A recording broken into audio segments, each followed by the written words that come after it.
Well, hello everyone. Welcome to the third webinar in our Elite Prep College webinar series, The Road to Success. Today we're going to be learning about what colleges are looking for, holistic review, and college admissions. Today's presentation will go for about 60 minutes because there is so much material to cover in this topic. We might have some time at the end for questions and answers, but tonight it will be mainly me presenting information. I would encourage you to reach out to your local Elite Branch Director to get answers you might have about your specific situation. All of the directors and counselors at Elite Prep are available and eager to help. Before we jump in, a little bit about my background. My name is Randolf Arguelles, and I'm the Branch Director at Elite Prep San Francisco. I've been helping students prepare for college for more than 15 years. And for 7 of those years, I read and scored freshman applications at my alma mater, UC Berkeley. So tonight I will share with you what I learned as an application reader for a highly selective university.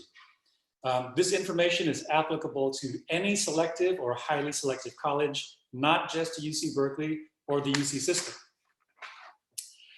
Just a couple of technical notes. In this webinar, you can see me, but I cannot see or hear you. So please feel free to ask questions. Please feel free to ask questions using the Q&A button on the bottom of your screen. I won't be addressing live questions until the very end, but chances are many of your questions will be answered in the course of the presentation anyway. If your question is not answered because our time is limited today, don't worry. Just contact your local Elite Prep Branch Director, and the director or one of our counselors will be happy to help you out. Also, no need to take notes unless you really want to. Your local branch director will have a copy of this presentation. All right, so with that, let's get started. I'm going to share my screen and share with you the slide deck for today's presentation. So I typically give this presentation to high school seniors and their parents. But in the past, seniors and parents have told me that they wish they had known this information sooner. So that's why I share this information with families even before senior year now. So we'll talk about 5 things today. First, I'll share some important advice.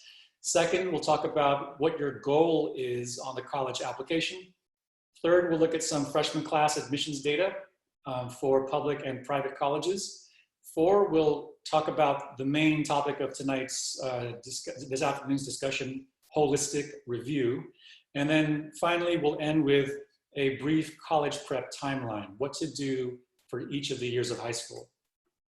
So to begin, the important advice, and that is simply, everyone relax, okay? It'll all work out in the end. I've been doing college admissions for a long time now, and it always works out. Really, it does. If by some chance you end up at a college you don't like, then you can transfer. And even if you get to a college that is not your first choice college, it's okay. Students end up really loving the college that they go to. And again, if they really don't like it, then you can transfer. It's a stressful enough time with COVID-19 going around. Everyone just take it easy. I promise you, it'll be okay. Also, in these kinds of presentations, sometimes parents and students expect me to give them like a checklist of things to do so that they will be irresistible to Harvard, right? It doesn't work like that. There is no preordained checklist of items that will magically throw open the doors to selective colleges. So it's not like I'm going to tell you, okay, you guys all got to do Model UN and play soccer, right? That's not the route for many of you. Probably, in fact, almost all of you will do something other than that prescribed course of activities, and so basically the idea is. You do you, right? You follow whatever you find fulfilling, and I'm talking to students now.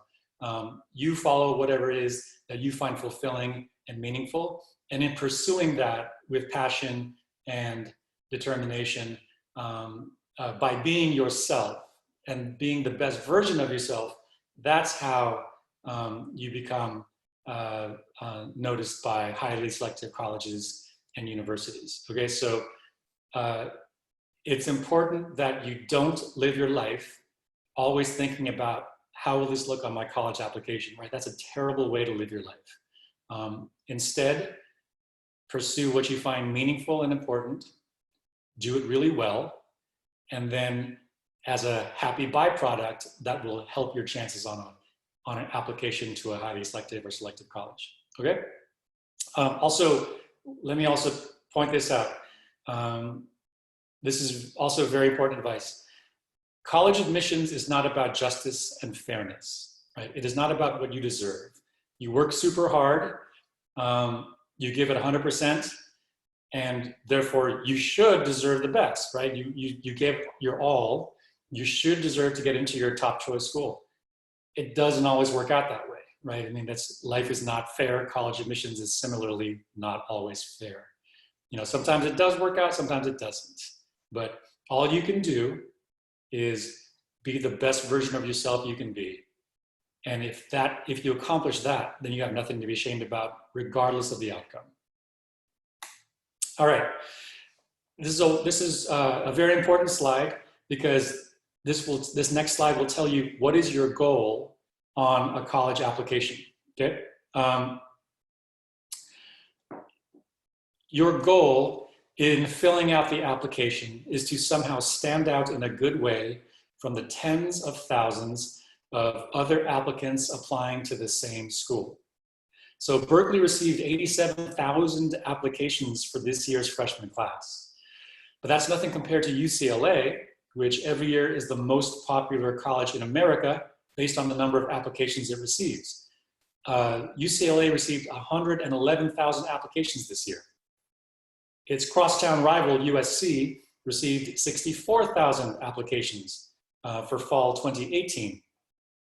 So there will be thousands of applicants with exactly the same GPA and test score as you. How can you differentiate yourself from the mob of applicants who look just like you in terms of academic indicators like GPA, test scores, and activities? The answer to that question will vary from student to student. But it's very important that you try to distinguish yourself in some way from all those other applicants who look a lot like you on paper, right? Tens of thousands of applications. You must stand out in a good way from everyone else, if at all possible. All right, so that's your goal on the college application. So now, okay, I said everyone relax. This next slide is kind of anxiety inducing, but I just want to give you the reality of applying to highly selective colleges nowadays.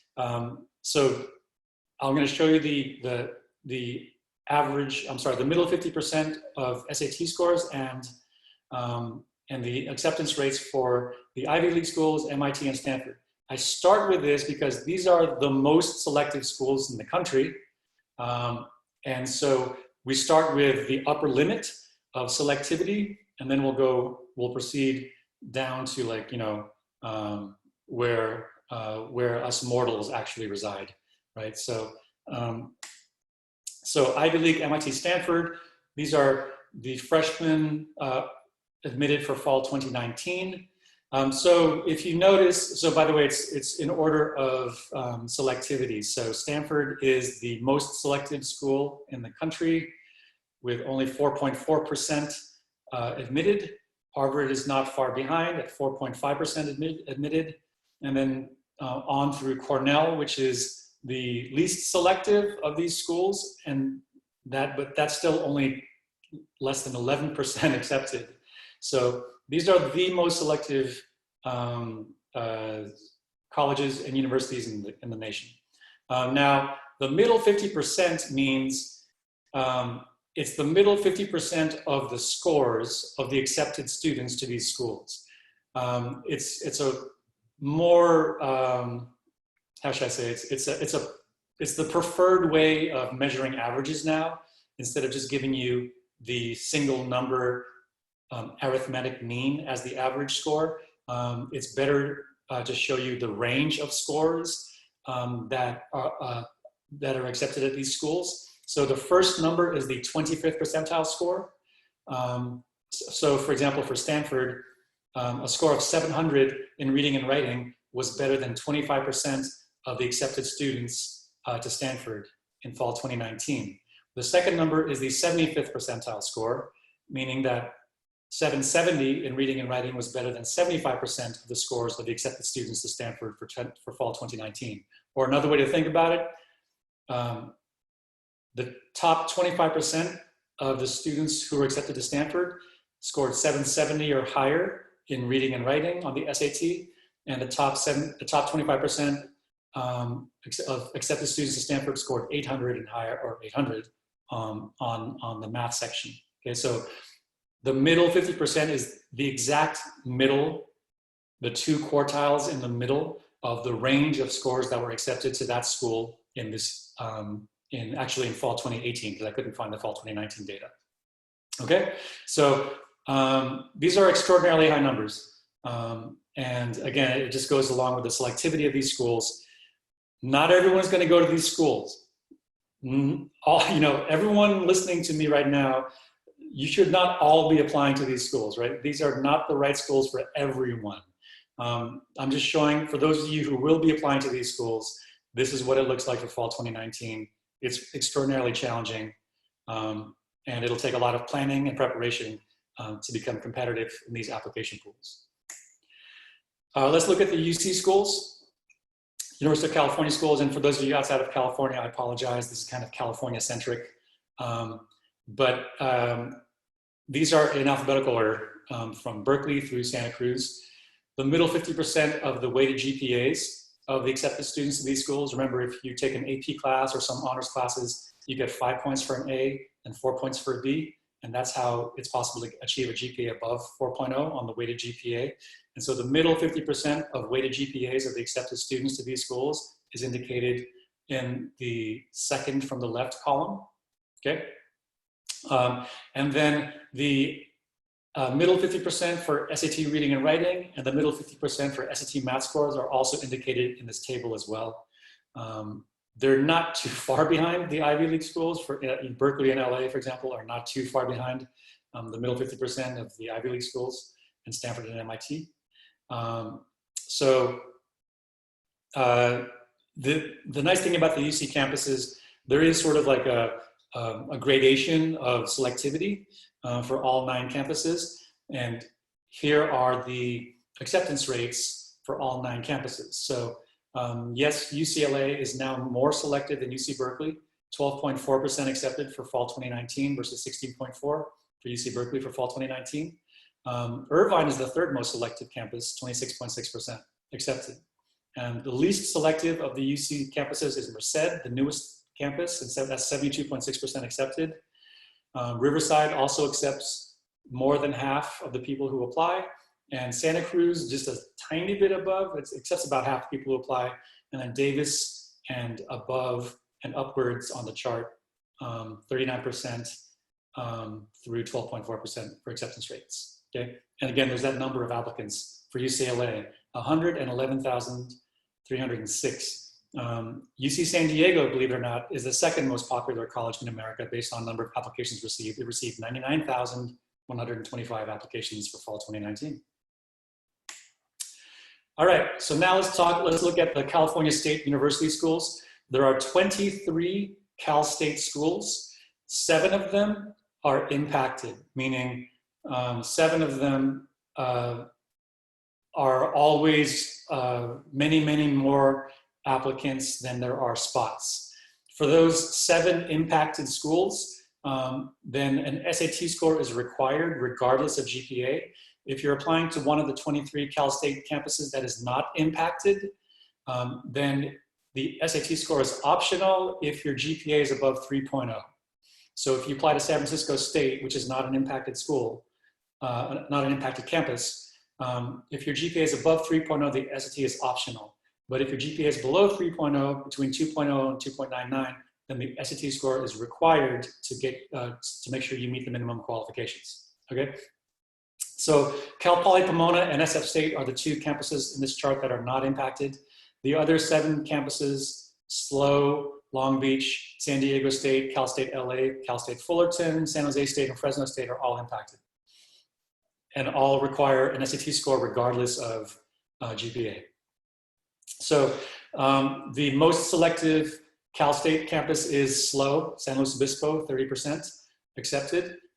It was kind of annoying. I could not find a middle 50% for GPA for Cal Poly San Luis Obispo. They only gave me the average unweighted GPA, but the average unweighted GPA is a perfect 4.0 is the average.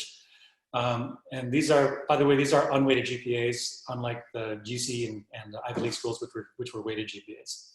Okay, and then you have the middle 50% for reading and writing section and math sections on the SAT.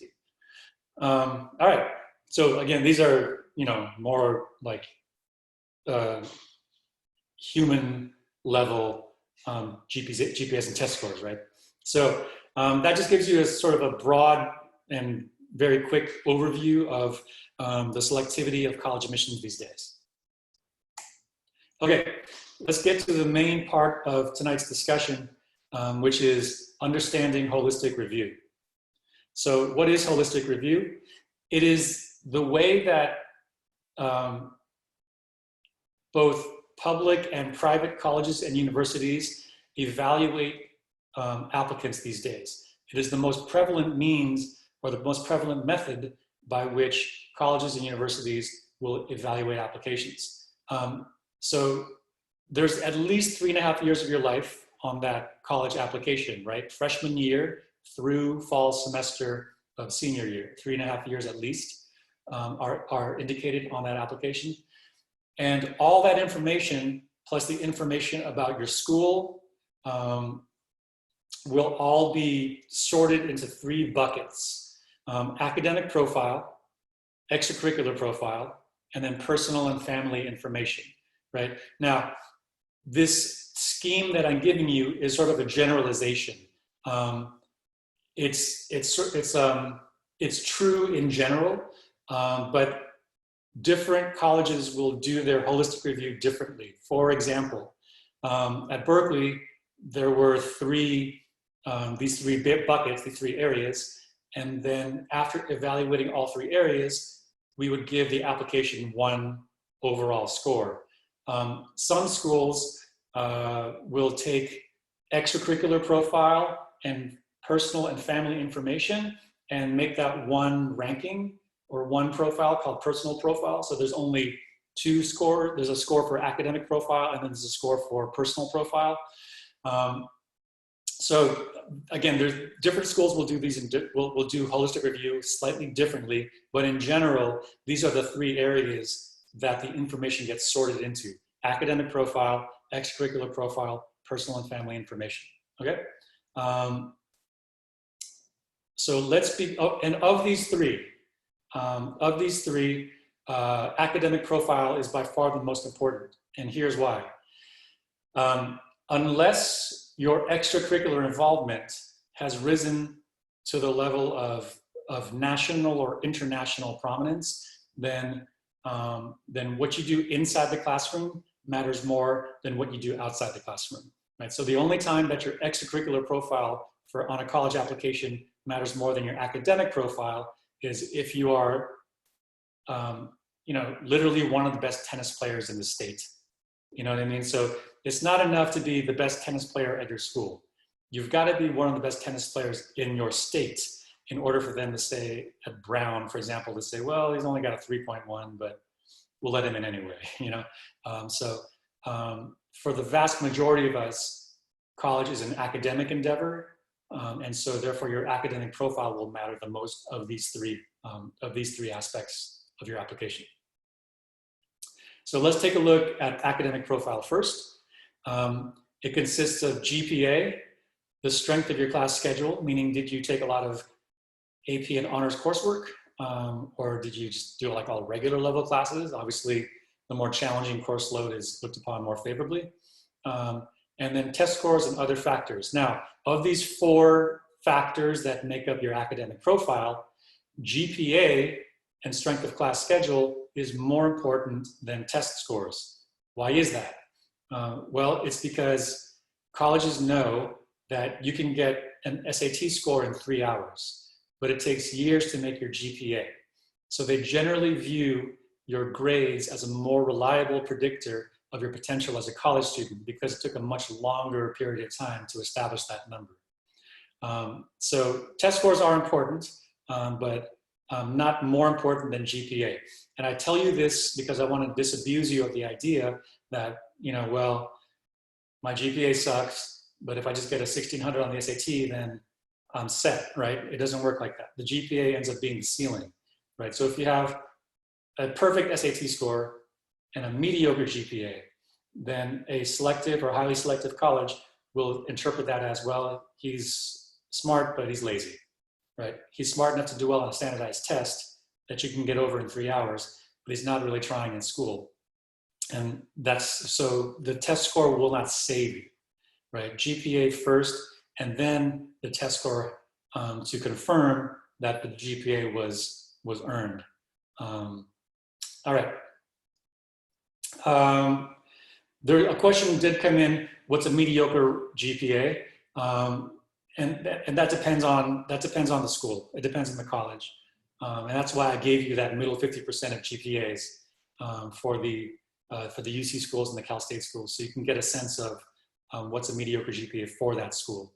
You can find generally the middle 50% on the US News and World Report website if you subscribe to it. So all of your elite branch directors will have that information and will be able to tell you what's a good GPA for that school that you're thinking of applying to.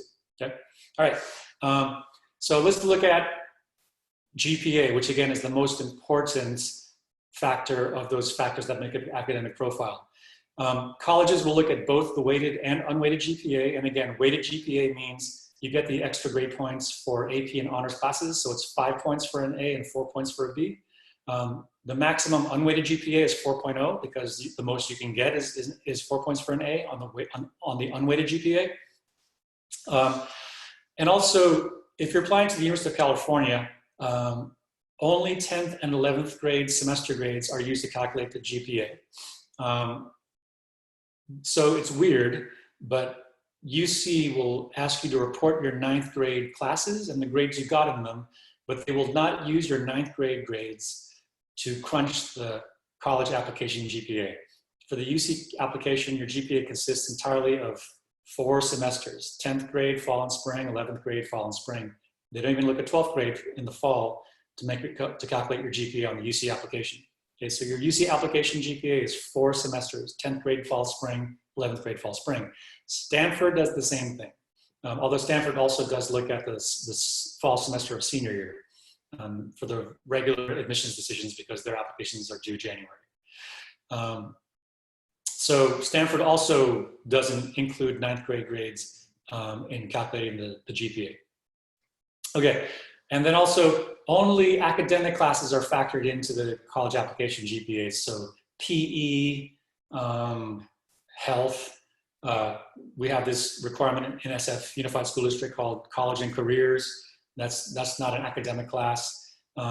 Leadership is generally not an academic class. TA is not an academic class. So none of these kinds of classes factor into your college application GPA. Only the academic classes will factor in. Okay. Now, one thing to keep in mind though, for the UC schools, visual and performing arts are considered academic classes. So even though Tufts might not consider advanced orchestra to be an academic class, the UC GPA will include the grade from advanced orchestra in calculating your GPA. The next most important factor on your academic profile is your test scores. And that's right now, SAT with the essay or the ACT with writing. For now, that will probably change. So hot take, you heard it here first. I predict that in May, UC will no longer require the SAT essay as part of the application. As of now, they do require it, but the next Board of Regents meeting is in May 19th and 21st, I believe. And so so that's my prediction, my hot take. UC is going to get rid of the essay as a requirement for the application, right? And similarly, get rid of the writing section on the ACT, which is the essay on the SAT, on the ACT. The essay on the SAT and the writing section on the ACT is different from the personal statements. Those are staying. The personal statements are hugely important, and you should take a lot of care in crafting those personal statements, the UC and Common Application essays.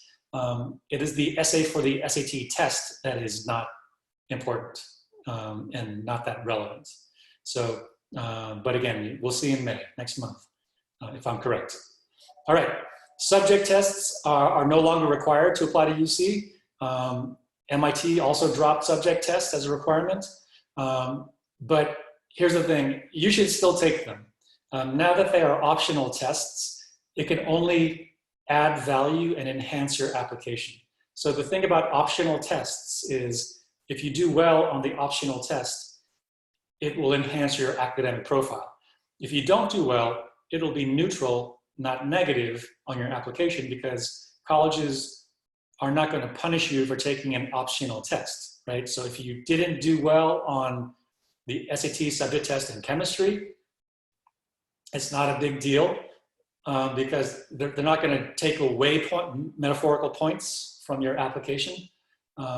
Is an optional test. But if you do well on the test, it will enhance your academic profile. So it's value added only for optional tests. That's true of subject tests where they are optional, and AP exams, which are always optional. If you're applying as an engineering major, then generally engineering colleges like to see a math level 2 subject test score and a science subject test score. So chemistry, biology, or physics. You are not punished for taking the test more than once. There's this rumor going around that if you take the SAT more than 3 times, they start averaging your score. That's not true. The way it works is, it's different for UC and Cal State schools and private schools. So UC and Cal State schools, if you take the test more than once, they will use your highest total score to compare you to other applicants. Private colleges are even nicer. If you take the test more than once, you can mix and match your section scores, even if they're from different test dates, to give you your highest total score. That's called the super score. Only private colleges do that. So I don't know why UC doesn't do that, or Cal State. Again, UC and Cal State takes your highest composite score. The private colleges take your highest section scores. You can add them together even if they're from different test dates. All right, now, do you need to report all of your scores? Yes and no. I guess the answer is it depends on the school. If the school you're applying to is a UC campus, Stanford or Yale, then you need to report all of your standardized test scores. They don't want you to hide any test scores. But but other private colleges, even Harvard, will allow you to just send them whatever scores you want to send them. So in other words, you don't have to report all of your SAT or ACT or subject test or AP scores to most private colleges. But if the school is named Stanford, Yale, or UC, then they ask that you do report all your scores and don't hide any test scores that you've taken. All right. So that's a very rough outline of the academic profile. Now let's look at the extracurricular profile, which consists of clubs and organizations, community service and volunteer work, sports, music, art, special projects. So on the activities list, which is where you will list all of these extracurricular activities, make sure to highlight awards and activities that extend beyond the 4 walls of your high school. For example, if the award was citywide or district-wide, county-wide, statewide, nationwide, right, worldwide, right? If you're an international figure skater, then absolutely mention that. Okay, so I like to bust a lot of myths in college admissions. So there's one myth that for extracurricular activities, you need to be well-rounded, good at everything to gain admission to a highly selective college.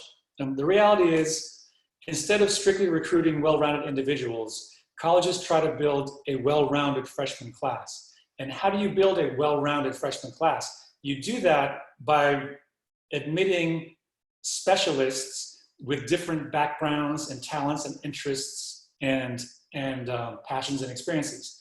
So it's good to be well-rounded, right? In the sense that you need to do more than just get good grades and good test scores in order to gain admission to a highly selective college. But it's also okay if you specialize in something. So I recommend not being well-rounded, but being pointy, right? Well-rounded means you're pretty good at a lot of different things. Pointy means you're super good at like one or two things. And pointy is the way to go now. And now, so what is it? What is that one thing that you will highlight and you will really emphasize? I don't know. That's up to you. Again, for those of you who live in San Francisco, you're welcome to make a video appointment with me, and we'll sit down and try to figure out what that thing is for you. It's going to be different for everyone, but you don't have to be involved in like 20 or 30 different activities. In fact, just focus on like a couple of activities and really go all in on those activities.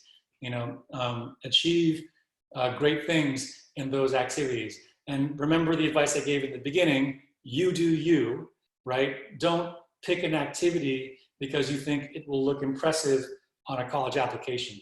Pick it because you find it meaningful, you find it worthwhile. And in pursuing something you find meaningful and worthwhile, that generally allows you to accomplish great things in what it is you're pursuing, right? So, I mean, so here's an example of pointy. One of my students, he applied to UC San Diego, below average SAT score, below average GPA. And as you saw from the slide, UC San Diego is the second most popular college in America, right? Based on the number of applications received. He only had one activity on his activity list, and there's 20 spots on that activities list for UC, right? And generally having only one activity looks pretty bad. But that one activity was, he really loved to breed exotic fish, and he started a business in his parents' garage where he would install and supply these super fancy aquariums. He called them aquascapes. And you know, he would supply like dentist offices, the aquarium and dentist office, he'd put the fish in there, and the little, you know, diving man with the hose thing. And he had employees. His friends were employees. They got paid. It was a thriving business, and he was making money as a high school student. And that was his one thing. But he spent all his waking hours outside of school doing that one thing. So he ends up applying to UC San Diego as a marine biology major. And as you might know, UC San Diego is the home of the Scripps Oceanographic Institute. And so he got in with a below average GPA and below average SAT score and one activity on his activities list because he was super pointy in that one thing. He excelled tremendously in that one thing he did. And of course, he says he wants to be a marine biology major. He's already demonstrated an interest and affinity in marine biology by doing his exotic fish and aquarium business, right? So you don't need to be involved in like 20, 30 different things. Find your thing, find your jam, and pursue that thing.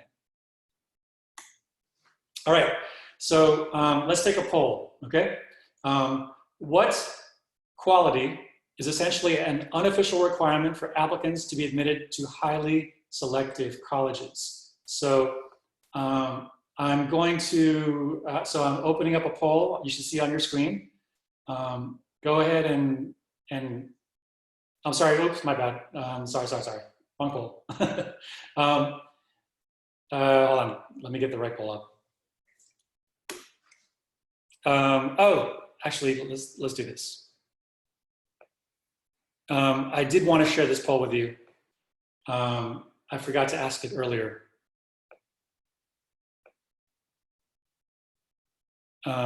Just a second, please.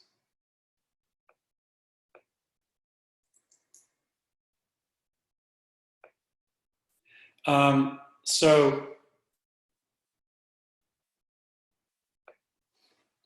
I told you that I used to read applications for UC Berkeley, right? How long do you think I spent per application? like how many minutes do you think I spent reviewing an entire application from cover to cover, from school data, biographical data, transcripts, test scores, activity list, and reading the essays, the personal statements? How long do you think I would spend?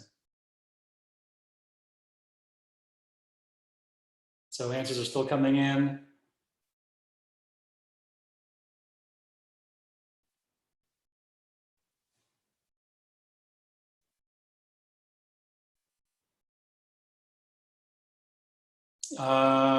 Yeah, okay, a couple more seconds to let folks put in their guesses. And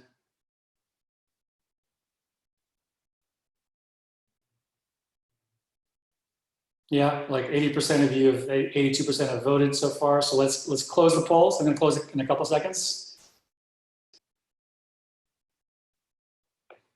Okay, so yeah, you guys, the plurality is correct, 5 minutes.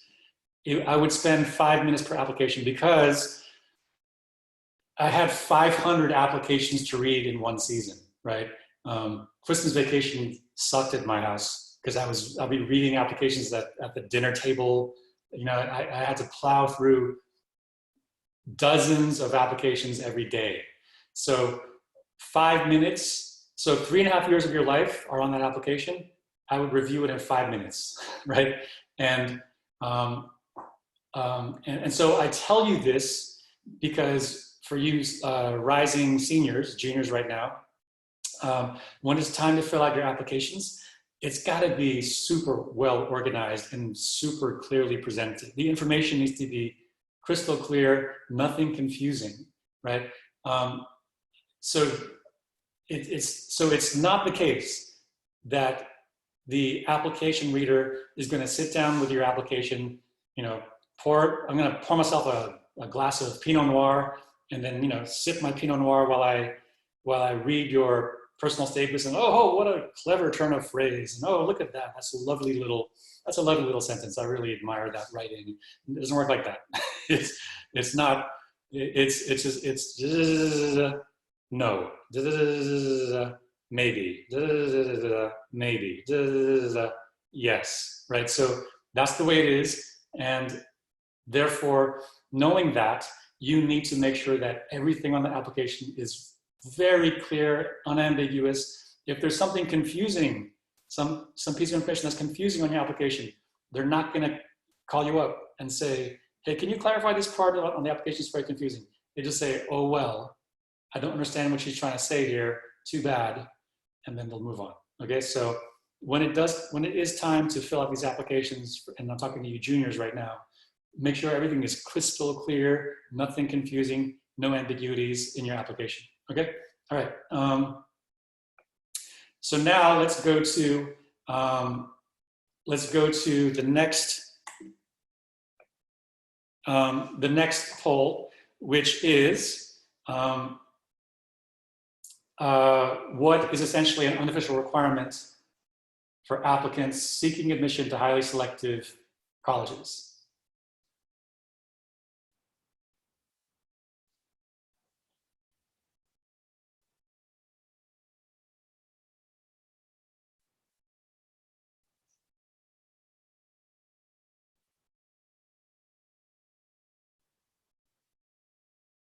And so about 70% of you voted so far. I'll give it a couple more seconds.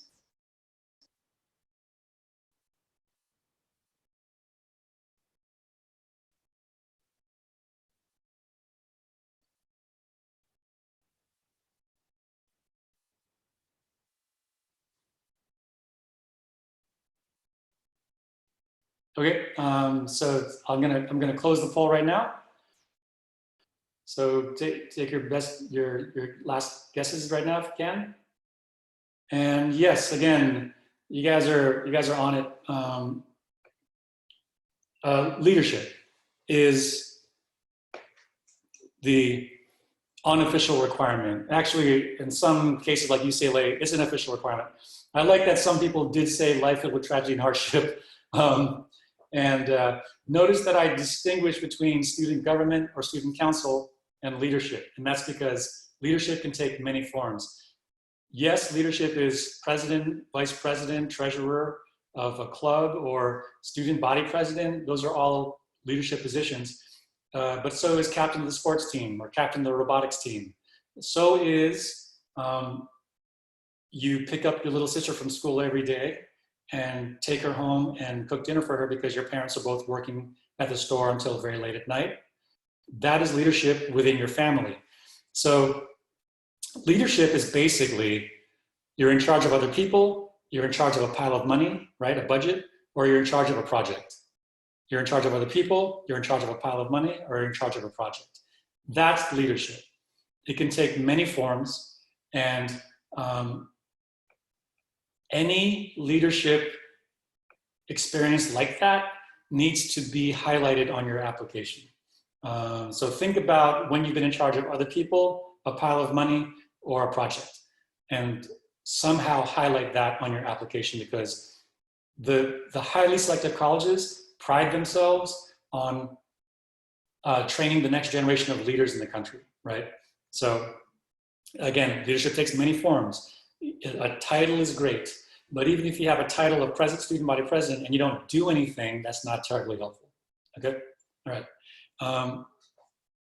So that was extracurricular profile. Now let's continue with personal and family information, and that consists of socioeconomic status. FGC means first generation in your family to go to college, first generation to college.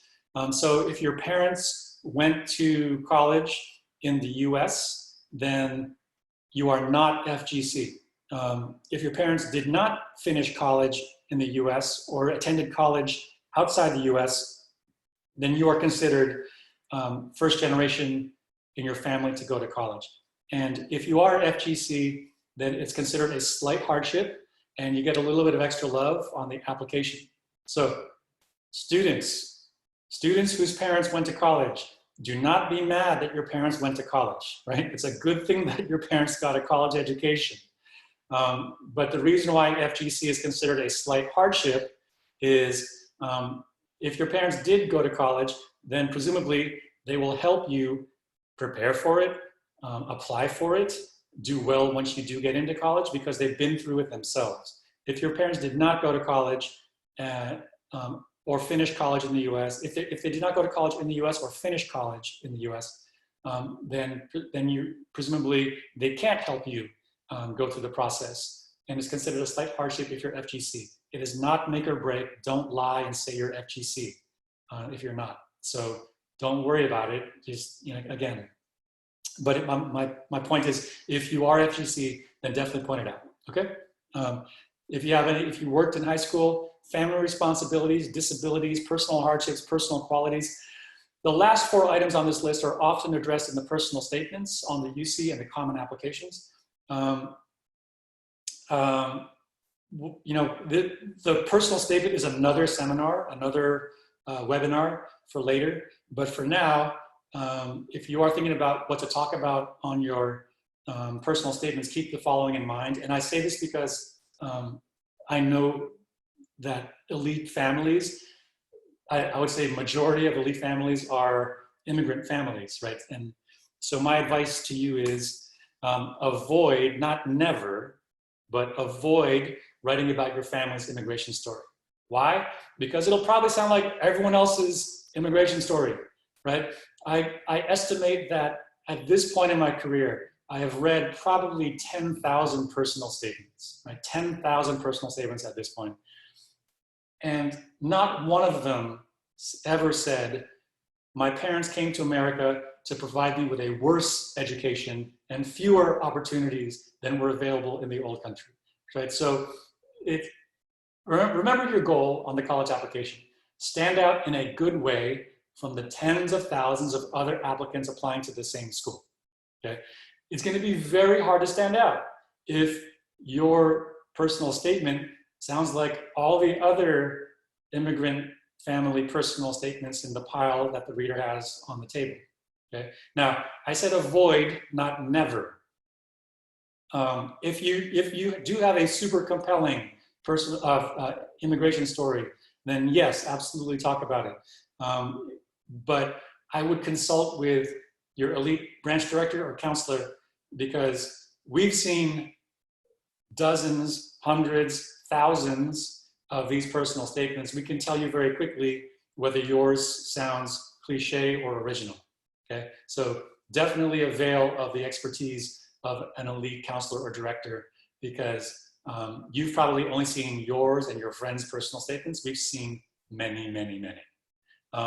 Also avoid the music recital story and the sports story, right?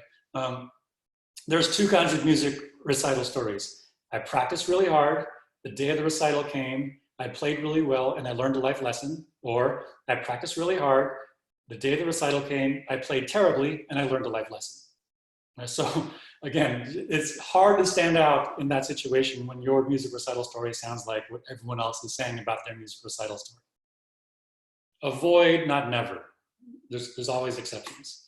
Okay, another myth to bust. In my personal statements, I need to show that I've lived a life full of hardship and tragedy in order to gain admission to a highly selective college. Well, the reality is most students who get into highly selective colleges, thankfully, did not leave lives full of tragedy and hardship, right? So if you did not lead a life of tragedy and hardship, don't make it up and don't even, well, okay, you do not need to live a life, a tragic life, in order to get into a high selective college. But some of us did encounter significant obstacles and significant hardships and challenges. So if you did face significant challenges in 9th through 12th grades, you should tell us about it. So 2 qualifications, significant and 9th through 12th grades. My girlfriend broke up with me, and that's why I got a C in chemistry in sophomore year. Not significant, right? I contracted COVID-19 and I was hospitalized for a month, and that's why I got a bunch of C's in spring semester 2020. Significant, right? Also, 9th through 12th grades. I read one application where the applicant tried to argue that the reason why he did so poorly in pre-calculus in junior year was because of the Iranian Revolution, right? The Iranian Revolution was in 1979. And so connecting those 2 dots is kind of a stretch, right? So it's really 9th through 12th grades.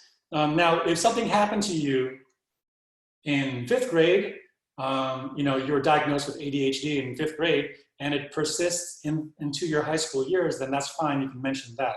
But I had a student who wanted to write about, on his personal statement, how he was bullied in 5th grade. And that's what he wanted to talk about on his college application essay.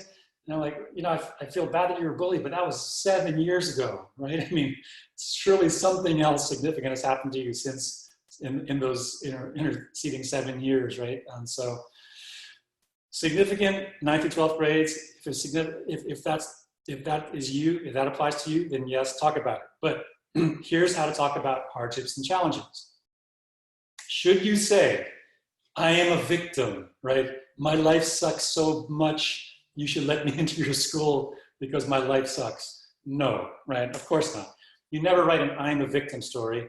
You always write an I am a victor story.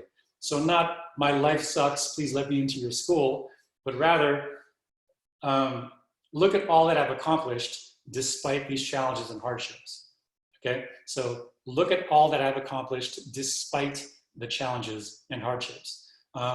When I was reading applications for Berkeley, the director of admissions was a guy named Walter Robinson, very colorful character. And the way he said, I'll pass on to you the advice he gave for how to talk about hardships and challenges. He said, explaining, not complaining, right? Not my life is really bad. My life is so hard, please let me in. No, it's explaining, not complaining. I think you should talk through the hardship, not about the hardship. Don't make the hardship the focus of your discussion. Focus instead on the accomplishments you achieved despite the hardship. Mention the hardships and challenges in passing, right? Again, focus on your goals, your talents, your passions, and then say, oh yeah, and by the way, I did this even though X, Y, and Z happened to me in junior year, right? So talk through the hardship. Don't make it the focus of your personal statements. And also understated, not exaggerated, is the way to go when writing about personal challenges and personal hardships, okay? Now, after I spend the 5 minutes reviewing the application, reading it from cover to cover, looking at all that data, and reading the essays, considering academic profile, extracurricular profile, personal and family information, then I generally would ask myself this one very important question, and that is, did this student maximize his or her educational and life opportunities? Did this student maximize his or her educational and life opportunities? What you want to do is try to position yourself such that the answer to that question is yes. It looks like you did. It looks like she really took advantage of all of these educational and life opportunities that came her way. It looks like he took advantage of all the educational and life opportunities, or maximized, made the most of the educational and life opportunities that came his way, okay? Very important question. Try to get it so that the reader will conclude, yes, you did. All right, let's end it with a brief college prep timeline. And we will actually also answer, I see the question about how many colleges I apply to. I'm gonna answer that in a second. So, let me see here. Okay, freshman year, 9th grade, get good grades, find your tribe. By that I mean, go find your groove, your niche, find where you belong in your school's ecosystem, find your friends, your study buddies, the people you will hang out with, and go find those activities and clubs and organizations that you find meaningful, you find fulfilling, and generally try to stick with those things until you graduate. So it is much more preferable to do the same thing year after year, 9, 10, 11, 12, than to do one thing in 9th grade, something else in 10th grade, something else in 11th grade, and something else in 12th grade. So colleges generally like to see long-term commitment and sticking to those couple of pointy activities, okay? So again, you don't have to do 20 things. Just find those one, two, 3 things that you're gonna really, really excel in. So find your tribe in 9th grade if possible. Find your co-curricular and community service opportunities and stick with them. Maintain good study habits, read a lot. If you're not reading now during the COVID-19 lockdown, why aren't you? You should be reading. You got plenty of time to read now. Please read, okay? I used to teach college when I was a grad student at UCLA. I taught at UCLA, and there was one thing that all the students that did well in my classes, there's one thing they had in common. They all read a ton, and they read for their own enjoyment, not just because someone forced them to read, okay? So read a lot. Here in San Francisco, and maybe at some of the other elite branches, there's online book club. You're assigned, it's just what it sounds like. You're assigned a section of the book to read. You guys meet in a Zoom meeting with a teacher. Teacher facilitates the discussion about the book. If you're not reading, then you're not working on your skills, right? Reading is a skill set, and if you stop practicing a skill set, that skill will diminish. So if your local elite has an online book club, read, join it, read, okay? If you're not the kind of kid who will read a book on his own or her own, join the book club and read. And then think about the summer. It'll be hard to talk about, it'll be hard to find things to do this summer because of COVID-19 and the shutdown, but in fact, next week is the webinar will be on some extracurricular activities in the time of COVID-19, okay? So 10th grade, sophomore year, get good grades, continue your co-curriculars and community service opportunities, maintain good study habits, read a lot. And now is when you start moving into the AP and honors courses. Remember, strength of class schedule is one of the things they look at on a college application. So if you did well in 9th grade, they should allow you into the AP and honors classes starting in 10th grade, or IB classes starting in 10th grade. So if that's the case, great. Take the harder classes. If you have a choice between the AP class and the regular class, I would go for the AP class. A B in AP world history is better than an A in regular world history, okay? And then if you're taking a class with a corresponding subject test, take the subject test at the end of the school year so that the subject is, the material is still fresh in your mind. If you take it after the summer, if you take the subject test after the summer is plenty of time to forget everything you learned in class. So take the subject test at the end of the school year to coincide with your studying for finals in that subject. Yeah, and then also think about the summer. In my opinion, and the opinion of Elite, is that summer after 10th grade is the best time for SAT and ACT prep. If you wait till summer after 11th grade, you're kind of putting all your eggs in one basket. There's not a lot of time to find out your score and study and retake the test if you didn't like the first score you got. So summer after 10th grade is the best summer for SAT and ACT prep. You might have heard that UC made the SAT optional, but that's optional only for the current juniors. So current sophomores, it's likely, I'm not saying for sure, but it's likely you will be required to take the SAT or ACT. So start thinking about signing up for summer prep classes because it's likely going to be a requirement once again for current sophomores and younger. Likely, and again, everything's changing so fast these days that I can't say for sure. All right, but here's the thing: even if you are a junior right now, class of 2021, for you juniors, it's still a good idea to take the SAT. Again, it's now an optional test, and as we discussed about AP exams and subject tests, optional standardized tests can only help you. They can't hurt you. It's a no-lose situation. You might as well take the test, report the score. A good score enhances your academic profile. An average or below average score is neutral, not negative on your academic profile. So nothing to lose by taking the standardized tests, okay, except 3 hours of your life, right, for taking the test. All right, junior year, get good grades, SAT or ACT in the fall of 11th grade. And the nice thing about studying for the SAT the summer before 11th grade is it'll also prepare you for the PSAT in October of junior year, which doubles as the National Merit Scholarship Qualifying Test. Continue your co-curriculars and community service, maintain good study habits, read a lot, AP and honors courses if possible, subject tests if applicable, think about the summer, and also college tours and rep visits. The first webinar I gave 2 weeks ago, I had a list of, actually Elite recently sent out a list of virtual college tours that you can do in lieu of live visits, live tours. So go take a look for that email. And if you don't have it, just contact your local Elite branch and we'll get you that list of virtual college tours. Since you can't physically go now to visit, you can at least visit online. And then senior year, and I know we're at 5 o'clock now, so I want to wrap this up. It'll be a couple more minutes over.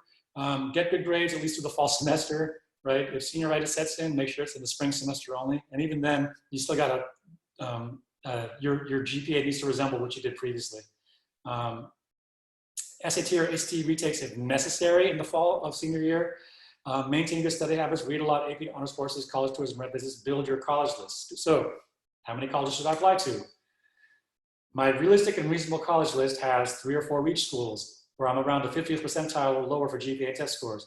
4 or 5 likely schools, where I'm around 75th percentile for GPA test scores. And then 2 or 3 very likely schools, where I'm top 10% of the applicant pool and therefore might possibly receive merit scholarship money. Okay, so now, also, again, because I know the Elite clientele, if you look around the Elite classroom, majority Asian classroom, right? Majority Asian American students in the Elite classrooms. And so I want to share with you this list that my friend Allison Tong from Castilleja School in Palo Alto put together. There is a partial list of selective colleges, and selective and highly selective colleges that consider Asian Americans as underrepresented ethnic minorities, right? You're an affirmative action case if you apply to one of these schools and you're an Asian American applicant. So let it not be said that it's always harder for Asian American applicants applying to college. For these schools on this page, you are considered underrepresented and will be pursued as an affirmative action case. All right, so we've come to the end of the presentation today. And That's all the time we have for today's webinar, but as I mentioned earlier, if I wasn't able to get to your question today, please contact your local elite branch. Our branch directors and counselors are ready with answers and guidance for you. You can find contact information for all of our branches at eliteprep.com. And if you're looking for help getting through this time of COVID-19, let us know how we can help. Elite Prep is currently offering all our test prep, tutoring, and college counseling services online. If you would like to learn more about SAT or ACT prep, AP prep, or college application services, or any one of our other online programs, simply go to eliteprep.com and click the big yellow button at the top of the page that says, Learn more about Elite online programs. Then just fill out the form and one of our counselors will get back to you as soon as possible. Also, we've got more webinars coming up in this series, so keep an eye on your email. We'd love to have you back for future events in this seminar series. Thanks again, everyone. For those of you who celebrate, happy Easter, and stay safe and healthy, and we will see you next time.